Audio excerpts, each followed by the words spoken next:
Olá, caro estudante, tudo bem? Como você já sabe, eu sou o professor Júlio Zamarian e essa é a nossa terceira teleaula da disciplina de História do Brasil Imperial. O tema da nossa aula hoje é escravidão e liberdade como projetos. Eu fiz questão de deixar uma aula inteira para a gente trabalhar especificamente com escravidão.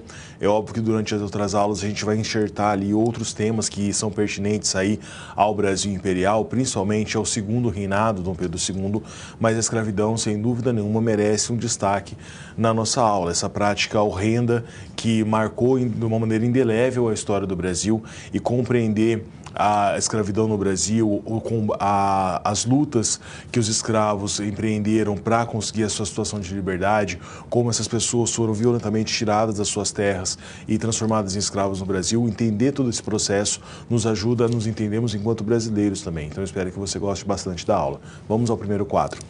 Então, contextualizando, eu fiz questão de colocar esse quadro que eu tive a oportunidade de ver pessoalmente em São Paulo. Se vocês um dia, quem é de São Paulo, quem puder viajar e conhecer o MASP, lá você vai encontrar esse quadro belíssimo, né? O Lavrador de Café, do Cândido Portinari, quadro de 1934. Esse quadro, de uma certa maneira, ele simboliza a nossa aula de hoje. Por quê? Primeiro, a imagem do lavrador de café, forte, robusto, um escravo pelo pé descalço, a gente consegue perceber, que simboliza a força de trabalho que ergueu o Brasil imperial, que foi tão importante naquele período, e como que essas pessoas ajudaram a construção do Brasil propriamente dito. É óbvio que de uma maneira horrorosa, horrenda, como eu já salientei, mas a força de trabalho do escravo construiu o nosso país. E aqui ao fundo, a gente vê as leiras da plantação de café, a enxada tão característica para a secagem do café, enfim, demonstra um pouquinho da nossa aula.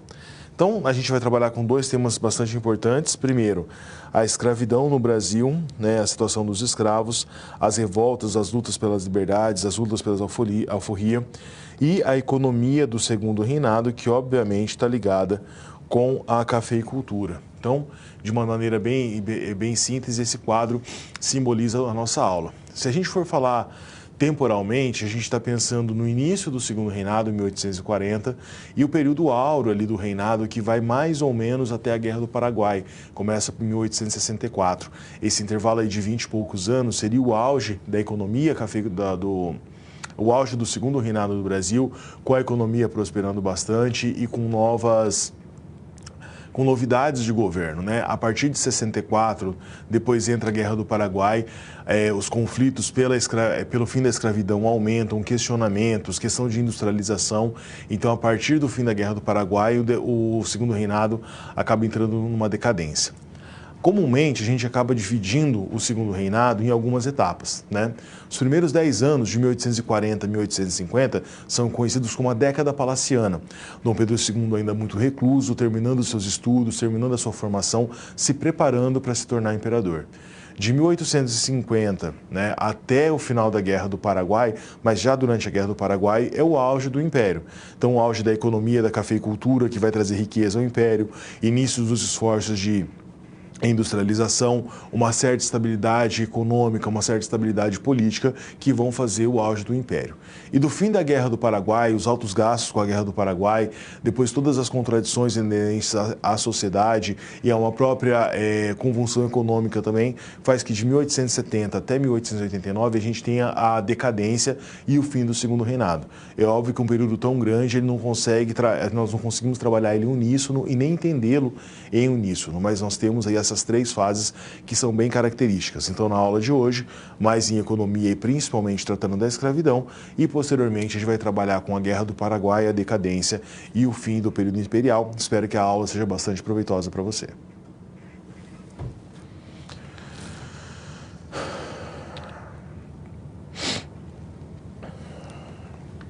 Escravidão e o tráfico negreiro, a renitência do tráfico. Quando eu coloco renitência aqui, eu estou falando principalmente nessa questão da insistência. Muitas vezes, né, cotidianamente, nós não colocamos dessa maneira, nós não entendemos dessa maneira. Nós pensamos no tráfico e na escravidão como mão de obra que ajudou a construir o Brasil, a fomentar o Brasil e que era o braço que trabalhava naquele período. Isso é verdade. Mas você tem uma outra situação que é bastante interessante. Interessante para nós que estamos estudando, obviamente. O tráfico de escravos era extremamente lucrativo. Os grandes traficantes de escravos no Brasil eram pessoas extremamente ricas.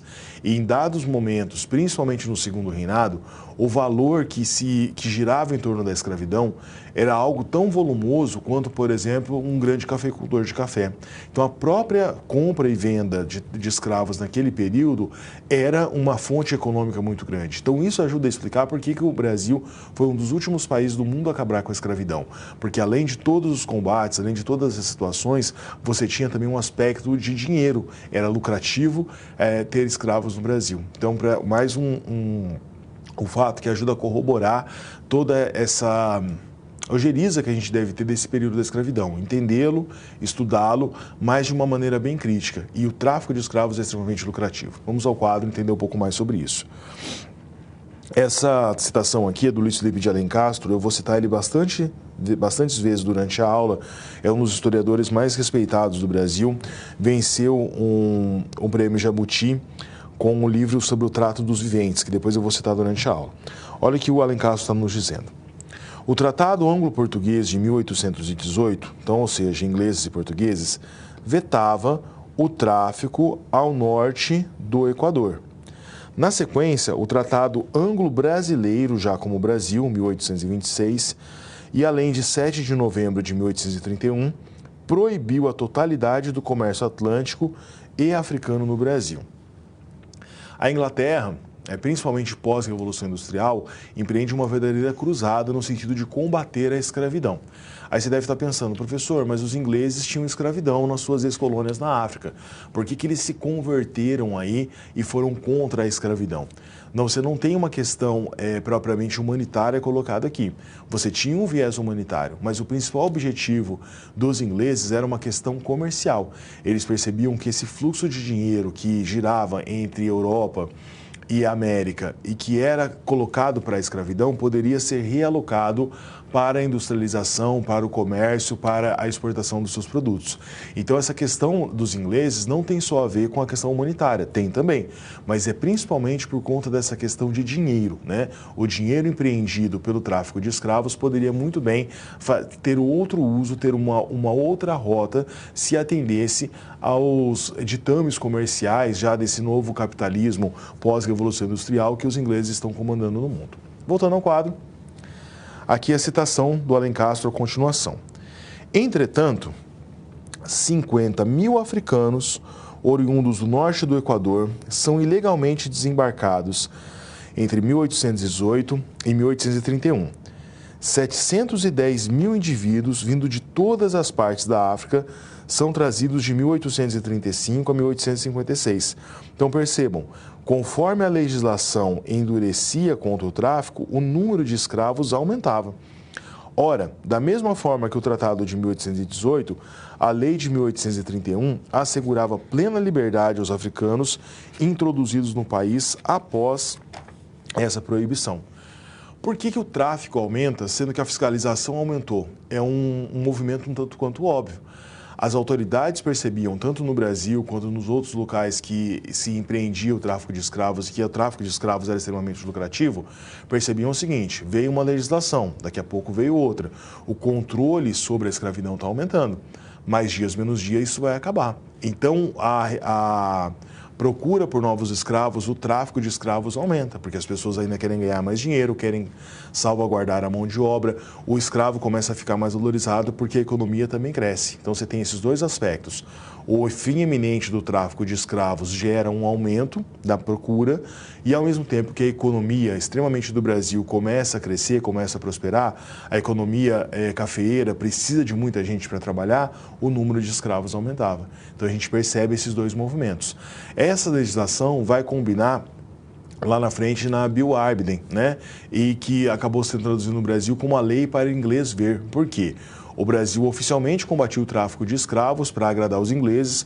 Lembre que os ingleses naquela época simbolizam a grande potência do mundo, então tem um certo patrulhamento. Ao mesmo tempo que no Brasil o tráfico de escravos continuava de uma maneira cada vez mais forte, cada vez mais persistente. Então por isso essa ideia da renitência do tráfico. O tráfico que continua, né, mesmo com todas as campanhas, com todas as lutas contra o escravismo e contra os incentivos, ou melhor, o combate que os ingleses faziam.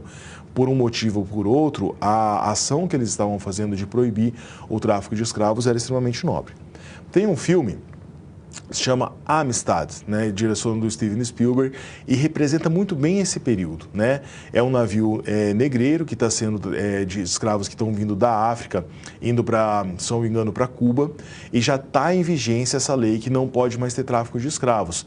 Então o navio é apreendido, vai para os Estados Unidos, lá tem todo um julgamento para dizer se esses escravos podem voltar para a África como homens livres, homens e mulheres livres, ou se eles vão ficar nos Estados Unidos, vão voltar para Cuba, porque a documentação é falsificada. Segundo a documentação do navio, eles têm ali nome de batismo já em espanhol, seria um tráfico entre colônias, saindo de uma outra região, se não me engano, da região da Colômbia, e indo para Cuba. Então o filme trabalha muito bem isso, com essa questão do tráfico, mostra como eles eram sequestrados, né, e escravizados na África, como que vão trabalhar depois como escravos na América, e toda essa questão jurídica por detrás dessa discussão. Então, o filme Amistad, né, do Steven Spielberg, é um pouco antigo, acho que tem mais de 20 anos esse filme, mas o filme bom não fica velho, né? Então é bastante interessante, apesar de não colocar a história do Brasil de uma maneira direta, ele nos ajuda a entender esse contexto histórico. Voltando ao quadro agora,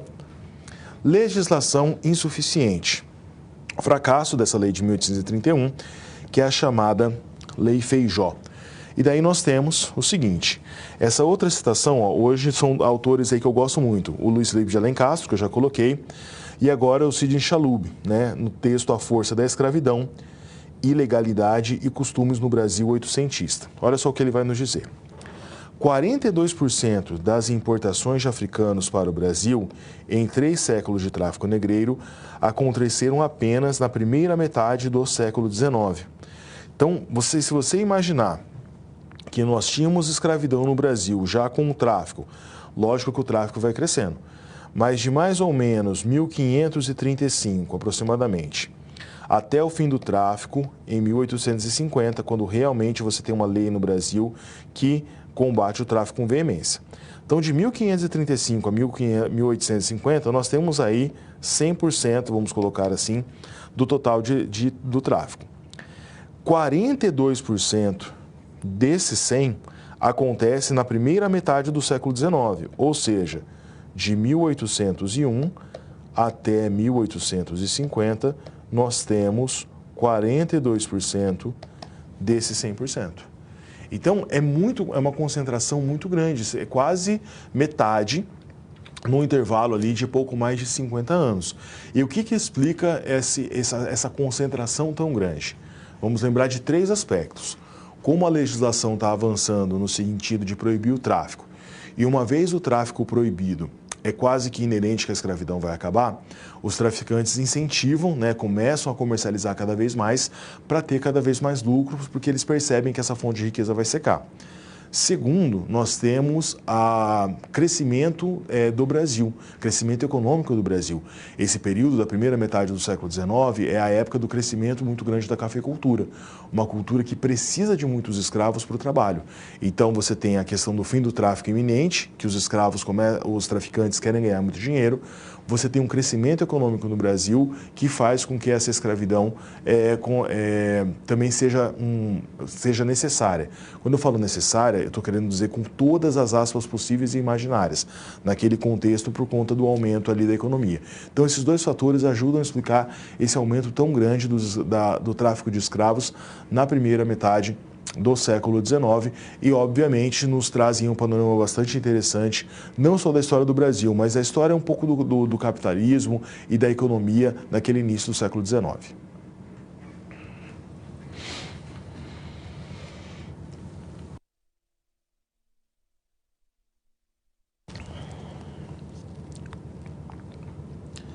Escravidão e tráfico negreiro, a importância dos africanos para o Brasil.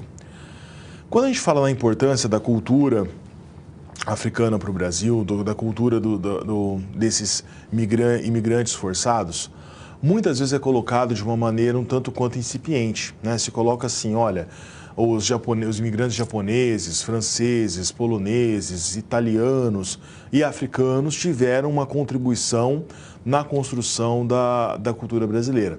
mas você tem que colocar algumas coisas diferentes aí. Por quê? Em números absolutos, a quantidade de africanos que vieram para o Brasil, infelizmente escravizados, é abissalmente maior do que qualquer outro número de imigrantes, mesmo se eu colocar os portugueses, que são aí oficialmente os colonizadores. Se eu pensar em números e eu pensar que a maioria das pessoas que vieram para o Brasil no período colonial e no período imperial são africanos, eu posso, sem medo de errar, dizer que o Brasil foi colonizado por africanos. Então não é que você tem uma cultura brasileira e um pequeno excerto dessa cultura tem a influência dos povos africanos. Não. Essa base dessa cultura brasileira é uma base africana. E as outras culturas vão, de certa forma, aí, fazendo um grande enxerto que gera a cultura brasileira que nós temos hoje. O Luiz Felipe de Alencastro, mais à frente vai ter uma citação que vai corroborar com essa ideia, diz o seguinte, que esse número que eu estou falando para vocês não é um número aleatório. Você tem registros de viagens, você tem vários documentos que comprovam esse número. No período em que você tem a colonização do Brasil, né, o período colonial, início do período imperial, vem ao Brasil mais ou menos 600 mil portugueses, em várias épocas diferentes. Nesse mesmo período, você tem mais de 4 milhões de africanos vindo no Brasil. 600 mil para 4 milhões.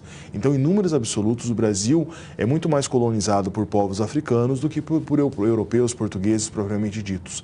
Então, essa influência não é só na culinária, no samba ou em qualquer outro aspecto. Não. A nossa base cultural é uma base africana. E muitas vezes o brasileiro, preconceituoso, influenciado por várias correntes, não gosta de admitir isso. As pessoas se esforçam para dizer que são descendentes de italianos, de franceses, de ingleses, de espanhóis. E você não percebe o mesmo orgulho com relação a essa matriz africana. Por quê? Aí a gente consegue entender como que o racismo ele é estruturado, ele é estrutural no Brasil. Ele não é apenas um racismo do cotidiano, mas ele está empregado desde o início do período colonial e é lógico que no período imperial, com esse modelo europeu que é colocado no Brasil, essa situação se acentua ainda mais. Voltando ao quadro. Insistência escravocrata. Então, a justificativa, mão de obra para a cafeicultura, questão de soberania nacional, olha que coisa, né? Aquela ideia do autoritarismo. Uma falta de organização do Estado e algumas leis que vão tentar ali melhorar a situação. A Bill Aberdeen, de 1845, que é a lei inglesa que proíbe o tráfico de escravos no Atlântico, né? Essa lei, diferente das anteriores, começa a ter mais força. E a Lei Eusébio de Queiroz, de 1850, essa aqui, o primeiro grande golpe na luta contra o fim da escravidão no Brasil. A Lei Eusébio de Queiroz realmente acaba com o tráfico. O tráfico de escravos a partir de 1850, a gente não pode afirmar com certeza que ele acabou totalmente. Por quê? Um Brasil de dimensões continentais, a dificuldade de fiscalização, provavelmente deve ter tido um ou outro navio de africanos que conseguiu chegar no Brasil via tráfico. Mas em números absolutos, o tráfico despenca, cai muito. Então, a partir de 1850, era uma questão de tempo até que a escravidão acabasse no Brasil. Você deve estar pensando aí, professor, mas você não tinha os nascimentos no Brasil? Então, os escravos que estavam aqui constituíam famílias e esse crescimento não ia acontecer e a escravidão não ia permanecer por muitos séculos? Não é bem assim. Em que sentido? Infelizmente, nós sabemos disso, o escravo tinha uma condição de vida bastante complicada. Trabalhava muito, se alimentava mal, sofria castigos físicos. Então, esse crescimento vegetativo não era tão grande assim. A grande forma de manutenção da escravidão era o tráfico de escravos. Alguns estudos afirmam que a expectativa de vida de um escravo do Brasil não chegava a 40 anos. Então, era bastante complicada essa situação. Então, por isso, a lei que acaba definitivamente com o tráfico de escravos é o primeiro, né, e principal golpe na prática da escravidão no Brasil. A partir de 1850, a gente tem aí um início de um cronograma que vai culminar em 1888 com a Lei Áurea. Mas você tem vários golpes sucessivos na escravidão. Lei dos Sexagenários, Lei do Ventre Livre, que a gente vai trabalhar posteriormente, mas de toda essa legislação antes da Lei Áurea, que a gente também vai discutir de uma maneira bastante crítica, vamos dizer assim, a 1850, Eusébio de Queiroz é o golpe mais forte e mais veemente para acabar com o tráfico. Voltando ao quadro. aqui uma outra citação do Enio Brito e Enio José da Costa Brito e da Brígida Malandrino no texto. História e Escravidão, Cultura, Religiosidade Negra no Brasil, um levantamento bibliográfico. Esse texto é bastante interessante, esses dois autores fazem um levantamento bibliográfico de vários autores que publicaram trabalhos relativos à história da escravidão, em várias épocas do Brasil. Então eu peguei um pequeno excerto, mas você tem ali uma obra bastante interessante, depois dá uma olhadinha com calma nessa citação. Eles dizem o seguinte: os negros estiveram presentes desde o início da formação social brasileira, sendo possível afirmar que suas culturas e, consequentemente, religiões contribuíram para forjar as identidades formadas no Brasil. Perceba que o texto não está colocando a identidade no singular. As identidades. Porque o Brasil é um país de dimensões continentais. Então não existe uma única identidade no Brasil. Não existe um único sentimento de identidade nacional. Existem vários. Mas que todos eles, de norte a sul do Brasil, de alguma forma foram influenciados pela presença dos africanos. Voltando ao quadro. Compreender a escravidão é, de certa maneira, uma tentativa de entendimento da cultura brasileira e das religiões presentes formadas no Brasil. Então é aquilo que a gente falou agora há pouco. Compreender a influência da cultura dos povos africanos, dos povos no plural, obviamente. No Brasil, não é entender uma parte da cultura brasileira, é entender o cerne da cultura brasileira, porque a partir daí nós temos as formações das nossas identidades, dos nossos nacionalismos, a partir dessa cultura, né? Então, a própria modo como nós falamos, a aparência física, a musicalidade, religiosidade, tudo isso tem uma relação muito direta com as culturas africanas que estão inseridas no Brasil. Voltando ao quadro. Esse mapa é muito interessante. Ele faz aqui referência das regiões às quais nós tínhamos o tráfico e os 4 principais portos que os africanos chegavam no Brasil. Então, São Luís, hoje no Maranhão, Olinda, Salvador e Rio de Janeiro. Os 4 principais portos que recebiam escravos no Brasil. E as regiões que eles vinham.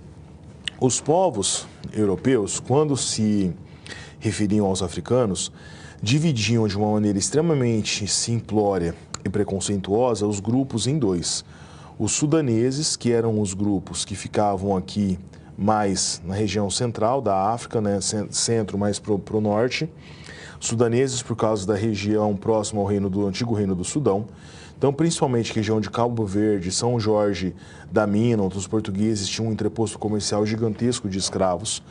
E os escravos que vinham mais ao sul, né, da região de Moçambique, Mombaça, Benguela, Luanda, região ali central da África, onde hoje você tem a República Democrática do Congo. Então, dessas 2 regiões, desses grupos, que eram os grupos bantus e sudaneses, é que vinham os escravos que atuavam no Brasil. Então você tem uma diversidade de povos muito grandes, de várias regiões. E esses povos vão enriquecer bastante a cultura brasileira. Então aquela ideia de que você tem uma participação pequena, ela é totalmente equivocada, totalmente simplória, a gente tem que complexificar cada vez mais isso. Aliás, era costume, quando um grande fazendeiro ia fazer uma compra de escravos, dificilmente ele comprava um contingente muito grande de escravos de um único povo. Eles faziam questão de comprar 20, 30 de uma etnia, mais 20, 30 da outra, para que esses povos se desentendessem, não conversassem na mesma língua, porque isso dificultaria uma futura revolta. Então, lembre-se disso, que é muito importante, valorizar essa cultura do africano, não é valorizar uma parte da nossa cultura, é valorizar a cultura brasileira em si.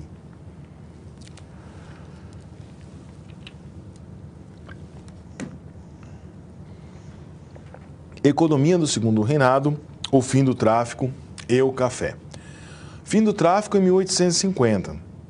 A partir de, não por um acaso, 1850, 1860, o auge da cafeicultura. Muita mão de obra, um início de um flerte, de uma transição, expansão da produção cafeeira no Brasil, tudo isso está relacionado com esse período. Vamos ao quadro. Então, pós 1850, quando você tem o fim do tráfico propriamente dito, o tráfico intraprovincial cresce muito. Esse tráfico intraprovincial tinha principalmente em relação com a região nordeste do Brasil, né? Nordeste e também o norte da região sudeste, a região da mineração. Por quê? Se a partir de... o auge da mineração no Brasil é 1750, 100 anos antes do fim do tráfico. A partir do finalzinho do 18 início do 19, o número da produção aurífera no Brasil cai abruptamente. Esse declínio, o Brasil fica ali mais ou menos uns 20 anos meio que perdido com essa questão econômica. E a partir de 1830, 1840, a cafeicultura começa a ter o seu auge. Então, boa parte do contingente de escravos que estavam na região nordeste do Brasil, região da produção de cana-de-açúcar, que nunca parou, mas teve um declínio. E principalmente da região sudeste, região de Minas Gerais, Ouro Preto, que também teve uma decadência muito grande na produção aurífera, esses escravos acabam sendo recomercializados na região mais sudeste. Então, São Paulo, principalmente Vale do Paraíba, as regiões da cafeicultura mais antiga. Esse tráfico intraprovincial, ou seja, dentro do próprio império, né, entre as províncias, ele é incentivado pelo fim do tráfico internacional a partir de 1850 e pelo fomento da economia cafeeira. Voltando ao quadro, o trabalho escravo e trabalho livre, essa dualidade gera uma contradição muito grande.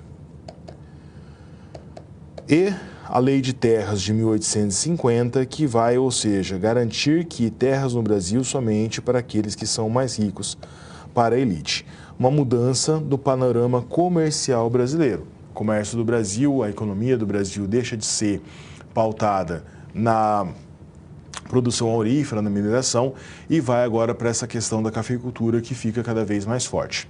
Por que havia essa dualidade entre trabalho escravo e trabalho livre?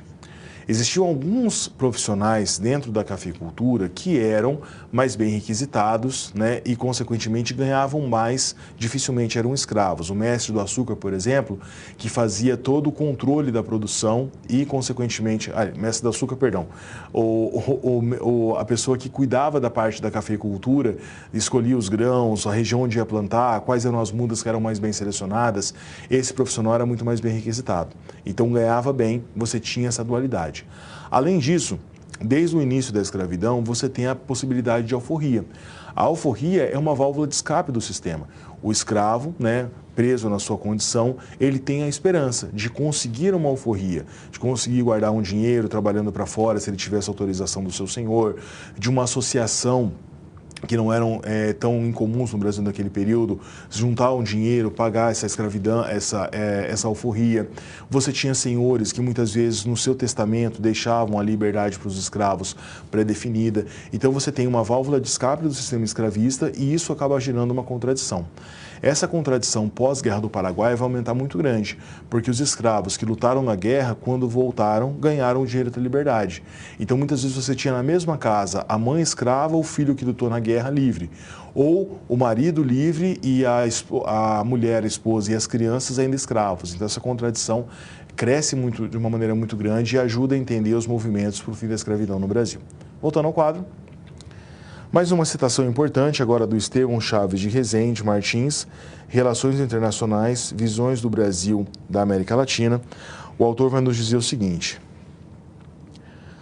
o fim do tráfico negreiro permitiu maiores investimentos naquela cultura, no caso o café, propiciando a melhoria da maquinaria, recuperação de estradas, instalação de ferrovias, que barateavam o escoamento do produto, aumentavam os lucros, diversificando agora o comércio, a indústria nascente e os investimentos financeiros. Então, o próprio dinheiro proporcionado pela cafeicultura, de certa maneira, ajuda a investir na infraestrutura do Brasil. Não é à toa que o segundo reinado, né, Dom Pedro II, investe bastante na construção de ferrovias para escoar toda essa produção cafeeira, e muito do lucro que era obtido pela cafeicultura acabou sendo incentivado também no início da nossa industrialização. Nós temos ali algumas iniciativas industriais no Brasil já no segundo reinado, mas um esforço de governo propriamente dito para a industrialização do país só depois no início do século XX, mas isso vai ser assunto para a próxima disciplina. Voltando ao quadro, esse aqui é um mapa da expansão cafeeira pela região oeste de São Paulo E eu quero que vocês prestem atenção, principalmente, em como que esse crescimento ele vai aumentando gradativamente.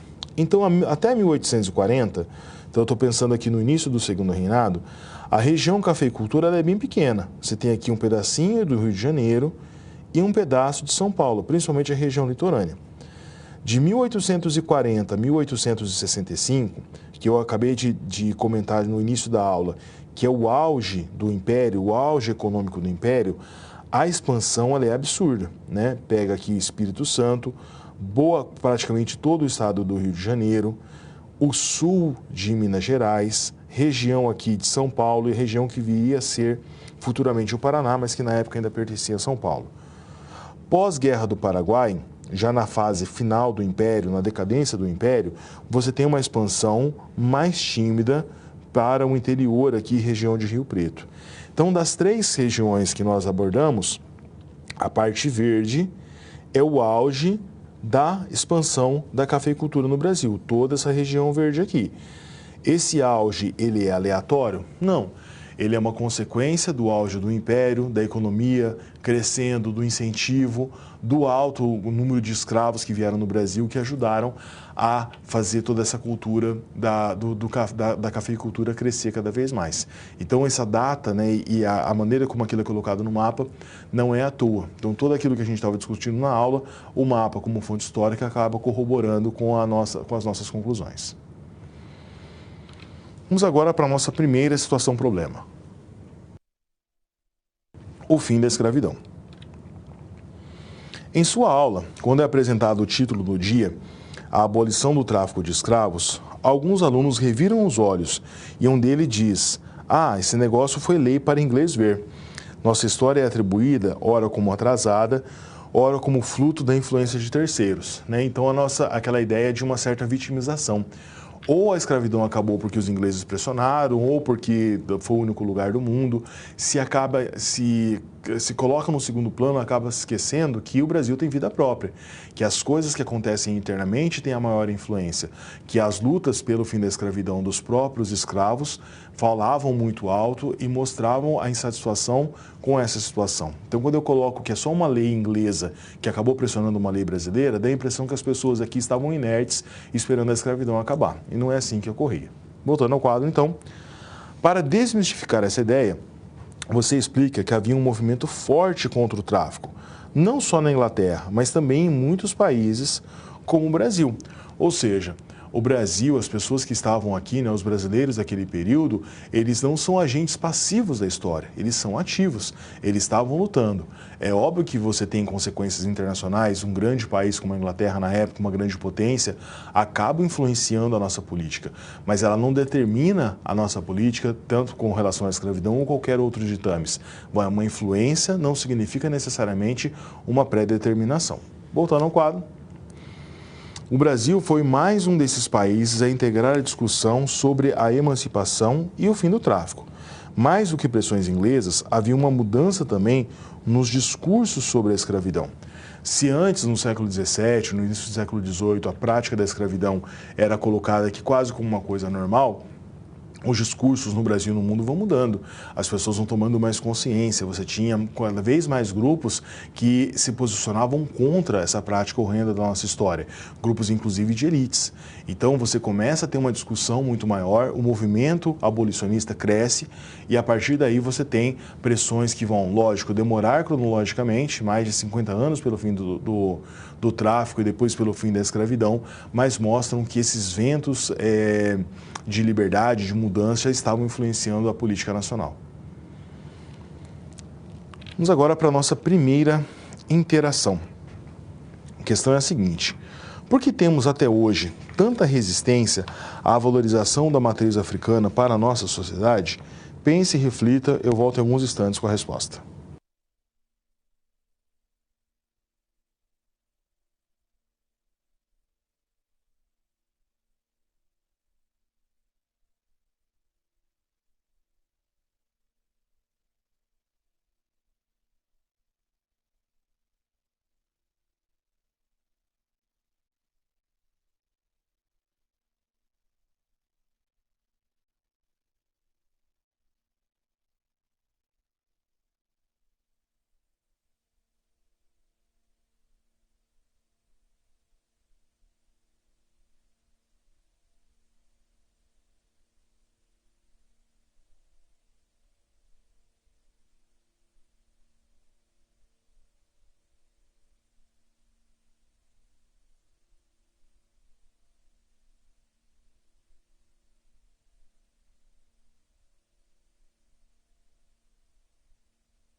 Bom, respondendo a nossa questão, né, por que nós temos até hoje tanta resistência à valorização da matriz africana para a nossa sociedade?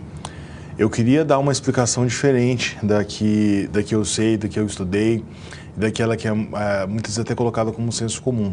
Mas a única explicação viável é o preconceito. Se não houvesse preconceito, com certeza essa valorização da cultura africana seria muito maior na nossa sociedade.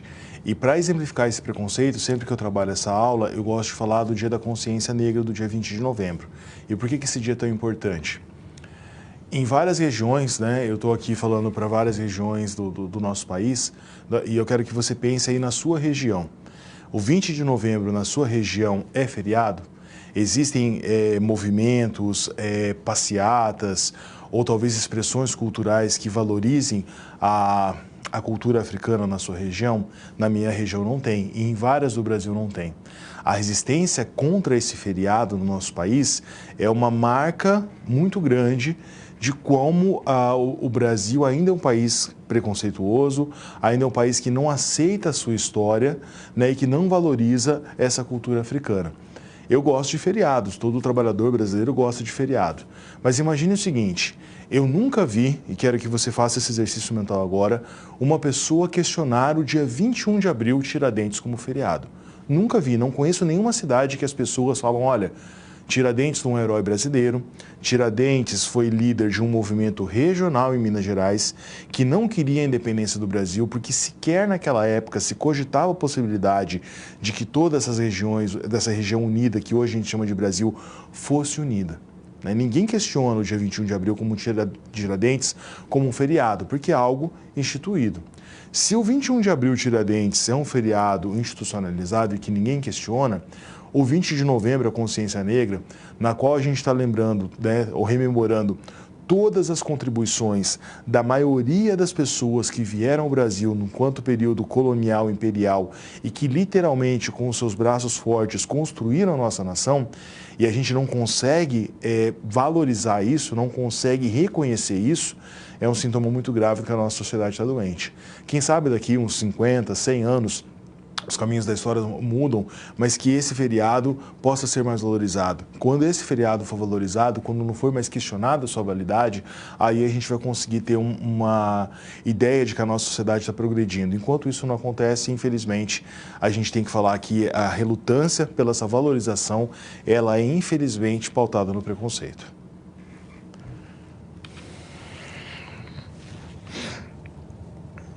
Economia no segundo reinado, o rei café. O rei café em que sentido? A economia do Brasil no segundo reinado tem um termo, café, cafeicultura. E é óbvio que os grandes barões do café, as grandes famílias ricas, importantes, donas de terras, donas dos grandes cafezais, mandavam e dominavam na economia do Brasil. Dom Pedro II sabia muito bem lidar com essa situação e fazia diversas leis para agradar assim, esse baronato. Vamos ao quadro. A formação muito clara de uma elite cafeeira que se tornaria hegemônica na política nacional. Aqui nós temos o germe daquilo que vai ser futuramente o coronelismo. Quando a gente fala de coronelismo, a gente está falando de um fenômeno da República Café com Leite, colocando assim, da República Oligárquica no Brasil. Finalzinho do 19, proclamação da República, até meados ali da Era Vargas. Esse é o período oficial do coronelismo. Esses grandes coronéis, que não eram militares, mas eram sim pessoas ligadas especialmente à cafeicultura, ricas com muito dinheiro, transmutavam o seu poder econômico em poder político. Professor, quando que o coronelismo acabou? Enquanto prática com essas determinações, ele é demarcado até a final da Era Vargas. Mas a gente pode ainda perceber, falando de continuidades e rupturas, continuidades dessa ideia coronelista até hoje. Quando um grande empresário, né, que tem interesses em algum tipo de legislação consegue influenciar uma eleição em determinada região, a gente está tendo aí uma continuidade de uma prática que era do coronelismo. E esse coronelismo, essa ideia de coronelismo nasce exatamente nessa grande elite cafeeira que simplesmente não cruza mais os braços e espera as determinações do governo, mas começa a usar esse poder econômico para influenciar a política a seu bel prazer. Voltando ao quadro. estabilidade econômica e prosperidade em vários aspectos, construções de estradas de ferros, de grandes palácios, de grandes prédios públicos, enfim, a economia cafeeira faz com que a roda da economia gire muito grande. Nós temos também o início da produção gomífera, região norte do Brasil, região mais ou menos onde hoje é o Acre, né, Amazonas, a grande exploração das seringueiras e a produção gomífera. O detalhe é que esse auge da produção gomífera ele foi muito curto, não foi tão longo quanto do café, mas os barões da borracha da região norte do Brasil eram tão ou mais ricos do que os barões da cafeicultura. Tanto que no finalzinho do 19, segunda metade do século 19, início do 20, você tem o Brasil como grande exportador de matéria-prima para borracha, principalmente dos pneus, que afinal de contas você estava tendo início ali a revolução, a parte da segunda revolução industrial, que também é a revolução do automóvel. Tem uma cidade, se eu não me engano, no Amazonas, que foi tentada, o Henry Ford tentou comprar uma parte da cidade, formar uma verdadeira Fordlândia para que ele dominasse um pedaço da produção gomífera no Brasil, mas isso acabou não tendo grande efeito. Os barões da borracha no Brasil começaram a ter concorrência de outras regiões, principalmente de colônias inglesas, e o auge da produção gomífera foi bastante efêmero. Voltando ao quadro, uma outra citação novamente do Estevão Chaves de Rezende Martins, Relações Internacionais no Brasil. Ele diz o seguinte: em agosto de 1844, o governo imperial determinou taxas que alcançavam até 60% sobre as importações, com o objetivo assim de aumentar a arrecadação fiscal. Então, qualquer produto importado ao Brasil tinha que pagar um imposto de 60%. Nesse sentido, essa tarifa chamada de Alves Branco também teve um caráter protecionista, já que favorecia as nascentes empresas brasileiras, reduzindo a importação dos manufaturados. Uma prática tão comum, né, na época do mercantilismo e ainda estava colocada no Brasil naquele período, protecionismo. Vamos sobretaxar todo e qualquer produto importado para incentivar essa indústria nascente no Brasil. E quando a gente fala de indústria no Brasil, incentivo à industrialização no século XIX, não tem como não falar do Irineu Evangelista de Souza, conhecido como Barão de Mauá. Na verdade, ele morre com o título de Visconde, mas na história é conhecido como Barão de Mauá. As suas iniciativas individuais, muitas vezes a contragosto do governo, marcaram de maneira indelével a industrialização do Brasil. Vamos ao quadro. Iniciativas do Mauá. Primeiro, a iluminação pública do Rio de Janeiro, em 1854. Um cabo submarino, algo que parecia inimaginável até aquele período, esticado entre o Brasil e a Europa em 1874, indústrias de Companhia de Gás do Rio de Janeiro, o estaleiro em Niterói, entre outros, grandes ferrovias como a Rio Petrópolis, 1854, e bancos, o Banco Mauá, MacGregor e Cia, as Casa Mauá e Cia e o Banco do Brasil. Não o Banco do Brasil que nós temos hoje, mas o primeiro Banco do Brasil. Várias iniciativas são importantes daquele período, tanto que dizia-se no jargão da época que o Brasil tinha um imperador e um rei, e esse rei seria o Mauá. Tanto que você tinha algumas rusgas entre Mauá e Dom Pedro II. O governo, muitas vezes, acaba sabotando alguns dos empreendimentos do Mauá, exatamente para evitar essa concentração de riqueza na mão de uma única pessoa. Fato é que os barões do café ainda eram muito influentes no Brasil. E a ideia de que o Brasil não era um país industrial, mas seria um país celeiro do mundo, um Brasil abençoado pelas suas terras férteis, e que esse seria o caráter da nação, essa ideia era muito comprada pelo imperador Dom Pedro II e pelas pessoas que estavam ali no comando do Brasil naquele período. Então, as iniciativas do Mauá muitas vezes não foram incentivadas pelo governo, e sim combatidas para que esse viés econômico pautado na cafeicultura, pautado na agricultura, permanecesse.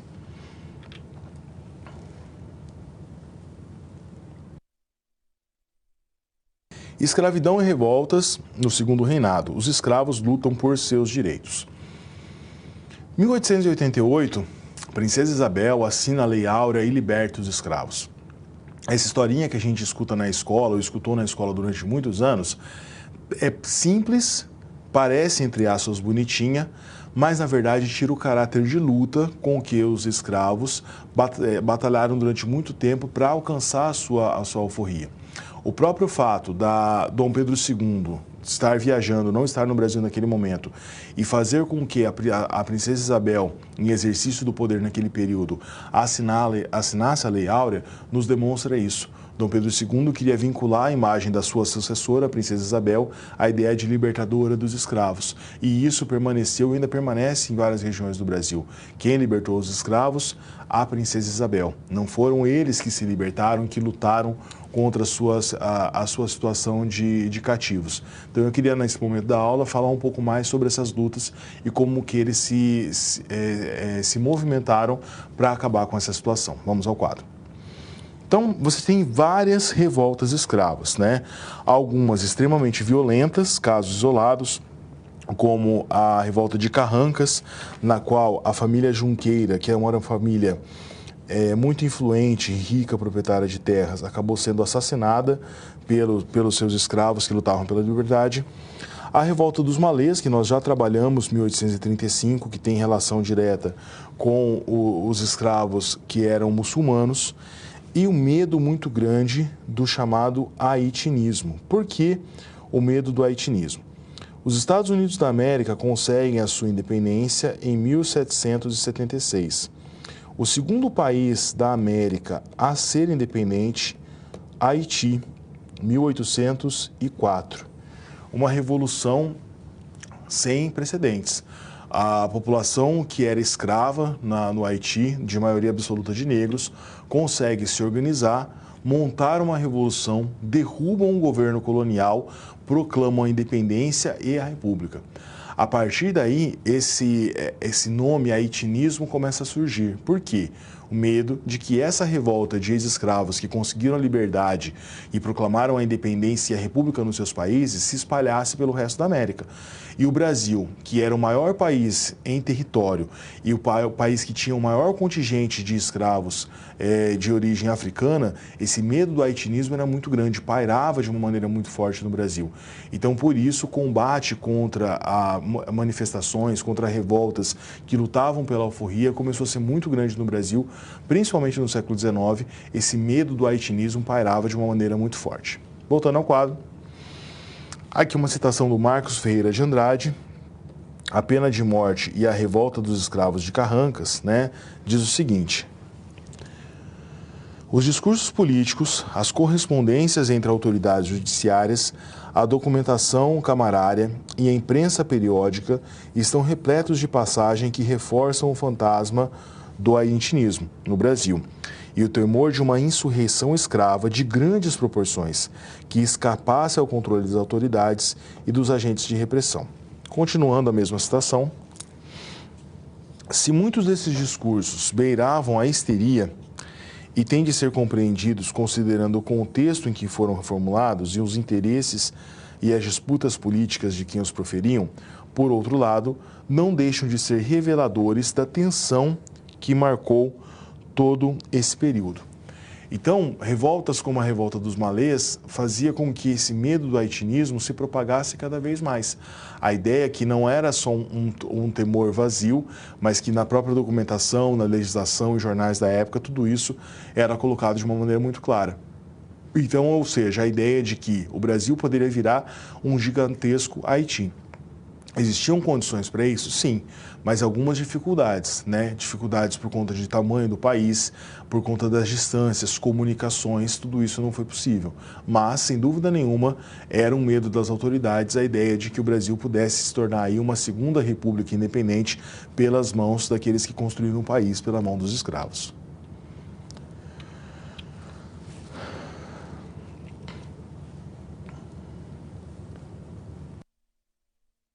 Escravidão e revoltas escravas no Segundo Reinado, as complexas relações de trabalho. Tem um filme, né, hoje eu estou citando vários filmes, que se chama Quanto Vale ou É por Quilo. Esse filme trabalha, né, não é um filme linear, então ele fala um pouco sobre o presente, volta para o passado, mas ele traz uma discussão bastante interessante com relação a essa escravidão. Em certo momento, por exemplo, o filme faz uma referência ao famoso conto do Machado de Assis, Pai contra Mãe, no qual um capitão do mato, ele é contratado para capturar uma escrava fugitiva, e essa escrava fugitiva está grávida e foge exatamente da fazenda para ter o seu filho em liberdade. E esse capitão do mato, também negro, alforriado, ele tem que capturar essa escrava porque ele precisa da recompensa para comprar medicamento para o seu filho que está no leito de morte. Então, por isso a ideia do pai contra a mãe aparecendo. O pai contra a mãe simboliza algo que era comum no Brasil naquela época, que era a contradição entre o negro que era alforriado, que muitas vezes se tornava capitão do mato e ganhava dinheiro capturando negros que estavam escravizados e eram fugitivos.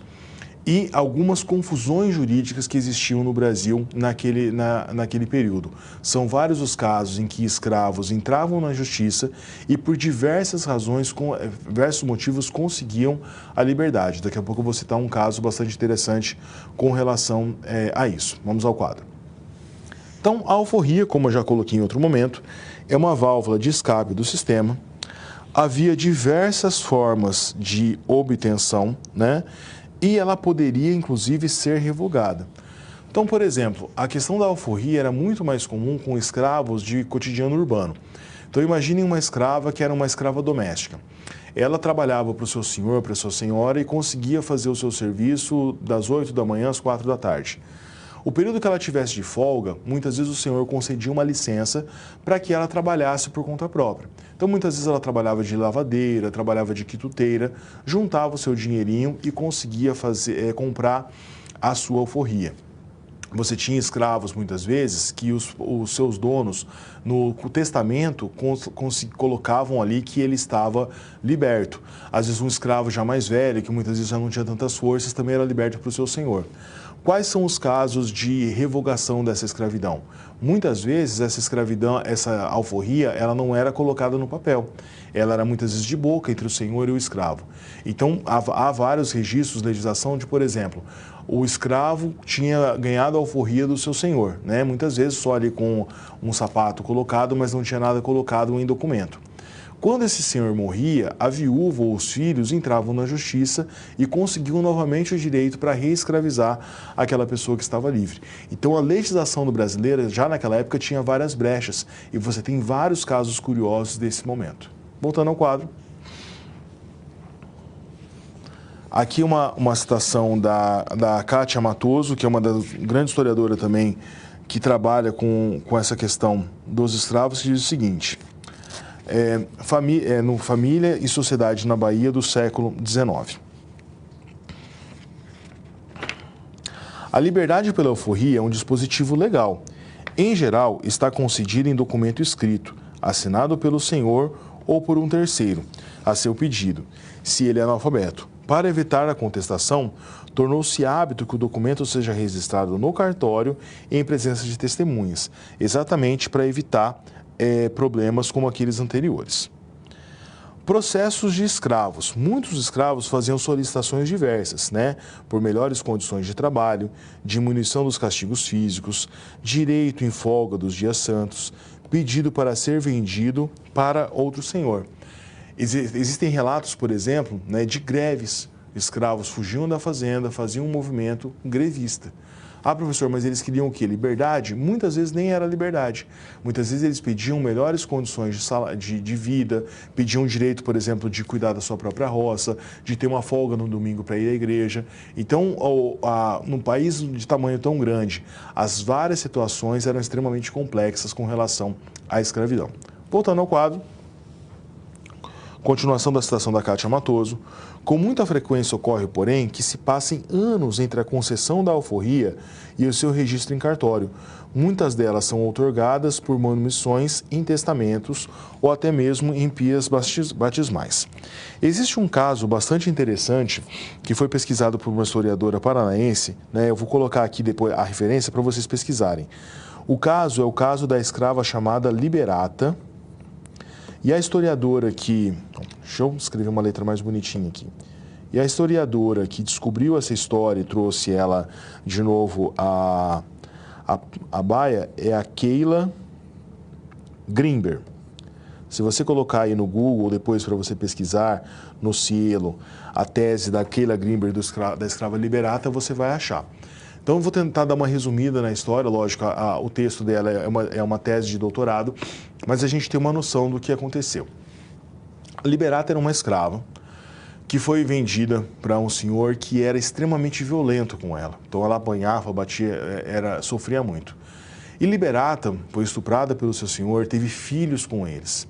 E por conta dessa situação, ela entrou na justiça, né, dizendo que ela, além de escrava, ela também tinha relações ali matrimoniais, né, tinha filhos com o seu senhor e pedindo o direito à liberdade.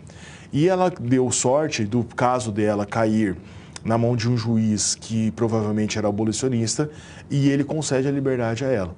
Então, por que eu estou dando esse exemplo? Para você perceber o quão complexa era a sociedade. Era uma sociedade que oficialmente era escravista, mas que existia inúmeras possibilidades de alforrias. Uma justiça que permitia que escravos, muitas vezes sofrendo condições terríveis, né, pudessem entrar na justiça contra os seus senhores e muitas vezes conseguindo até mesmo o direito à liberdade. Então, essa sociedade complexa, esses vários casos, esses vários registros históricos nos ajudam a entender o quão complexa era a sociedade.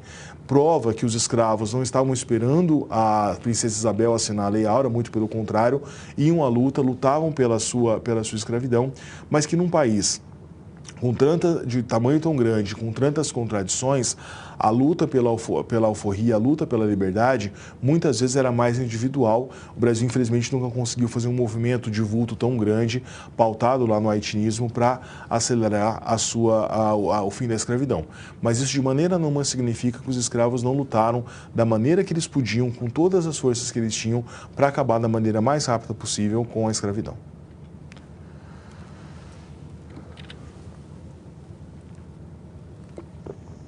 Segunda situação problema, a luta pela liberdade. Como explicar para os seus alunos que a história poderia também ser feita, conduzida por uma massa de escravos que por muitos séculos eram retratados como passivos? Como explicar que as resistências impostas eram muito bem diversificadas e que, além da figura de um zumbi, por que eu estou fazendo referência à figura do Zumbi? Zumbi dos Palmares, o grande líder do Quilombo dos Palmares. Muitas vezes nos livros de história aparece só o Zumbi dos Palmares como um agente passivo na luta contra a escravidão. Fala-se muito do aquilombamento, mas se esquece dessas outras iniciativas, né? Se você tiver essa curiosidade, eu participei de um projeto há uns anos atrás, no qual nós estudávamos livros didáticos antigos, da década de 1970, e os registros que os professores faziam nos seus diários, né? Logicamente, naquela época ainda escritos. E é muito interessante o seguinte, você pega uma aula lá, por exemplo, de segundo ano do ensino médio, na época nem tinha esse nome, era chamado de colegial. Um dos assuntos era a escravidão.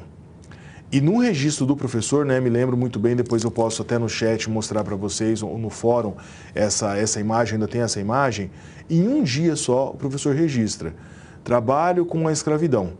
No livro didático, a escravidão é trabalhada em um parágrafo, não era nem uma página, né? E de uma maneira mais simples, no período colonial, os escravos vieram ao Brasil e a princesa Isabel, em 13 de maio de 1888, acabou com a escravidão, o fim da Lei Áurea. Então, essa maneira muito simplória com que foi trabalhado esse tema tão importante, em boa parte do século XX, a gente pode perceber uma mudança nos livros didáticos, na maneira como a legislação mudou e como o trabalho da escravidão eram feitos, a partir, por exemplo, da LDB, de 1996, olha como é que é recente. Antes disso, a legislação brasileira educacional que fala sobre os temas é de 72, ainda na época da ditadura. Então, você tem uma mudança muito recente na maneira como se trabalha com esses temas espinhosos. Então, é óbvio que essa maneira não problematizada, não aprofundada, como um tema tão importante como a escravidão, foi trabalhado durante as primeiras 6 ou 7 décadas do século XX, influenciou muitas pessoas que hoje são, por exemplo, preconceituosas, porque foram formadas muitas vezes num ambiente no qual as discussões e a abertura de um não posso colocar como abertura da mente, mas abertura para um viés mais complexo de entendimento dessas situações não era possível. Voltando ao quadro, você como professor então tem um desafio. Destaca que a resistência era cotidiana, como na recusa ao trabalho acelerado, nas exigências ao respeito de alguns rituais. Muitas vezes há casos de escravos que sabotavam as lavouras, né? Faziam aquilombamento, fugiam, estragavam aquilo que eles podiam, para, de qualquer forma, conseguir a resistência. O problema é que, em todas as revoltas de cunho popular, social no Brasil, e as revoltas que queriam acabar com a escravidão não são uma exceção a esse panorama, você tem uma atuação muito violenta e repressiva dos governantes. Desde o período colonial e no período imperial, ainda mais com escravos, de uma maneira muito maior. Mas as lutas estão colocadas ali. Voltando ao quadro, a escravidão era muito mais complexa do que o senso comum nos faz acreditar. Havia maneiras de resistir e negociar com os senhores, e muitos escravos tomavam as rédeas dessas negociações e participavam ali, não passivamente, mas ativamente, da luta por acabar com essa prática que, infelizmente, marcou a história do Brasil. Vamos agora para o nosso segundo momento de interação. O passado escravista tem alguma relação com a perspectiva sobre o trabalho atual no Brasil? Pense e reflita, eu volto em alguns instantes com a resposta.